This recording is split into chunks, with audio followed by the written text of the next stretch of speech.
জন্য প্রশাসনের পক্ষ থেকে যে তৎপরতা দেখিয়েছিল, প্রশাসনের মধ্যে থাকা ব্যক্তি আমাকে প্রচণ্ড জোরে আঘাত করে, আমি বুকে অত্যন্ত চোট পাই।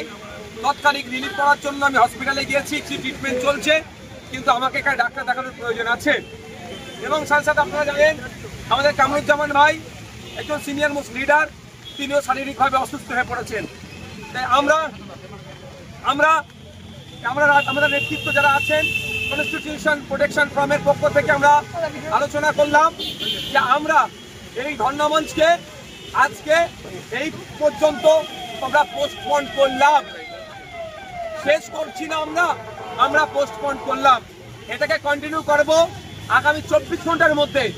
মিডিয়ার মাধ্যমে আমরা আমাদের অবস্থান কবে থেকে আবার নতুন করে শুরু হচ্ছে, কারণ আমাদের একটু ট্রিটমেন্টের প্রয়োজন আছে। আমরা বন্ধ করতাম না।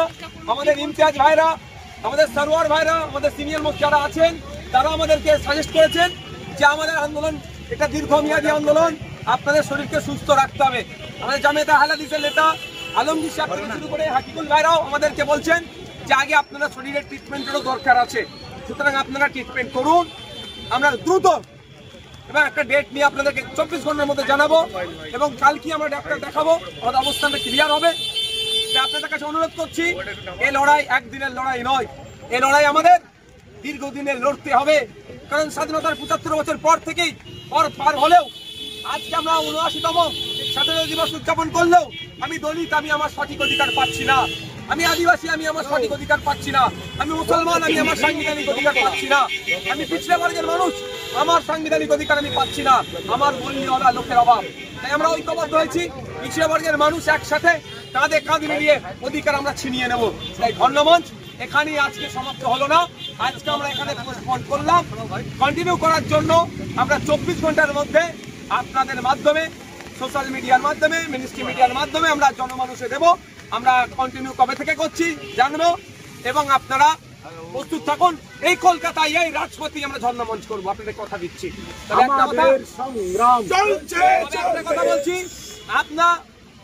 আপনারা গতকালকে আমাদেরকে গ্রেফতার করার প্রতিবাদে যেভাবে শান্তিপূর্ণ আন্দোলন রাজ্যের বিভিন্ন জায়গায় করেছেন, এটাকে কন্টিনিউ করতে হবে।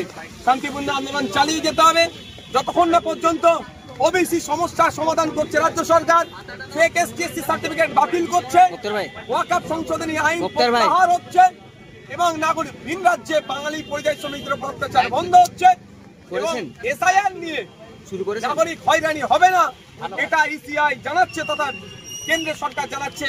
আমাদেরকে বিভিন্ন অঞ্চলে, বিভিন্ন মহল্লায়, বিভিন্ন বুথে, বিভিন্ন জেলাতে, বিভিন্ন শহরে এই আন্দোলন আমাদেরকে চালিয়ে যেতে হবে। ইনকিলাব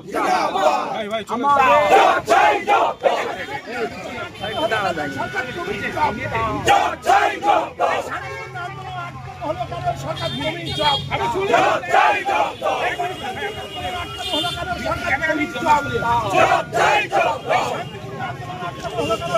তুমি জব দাও।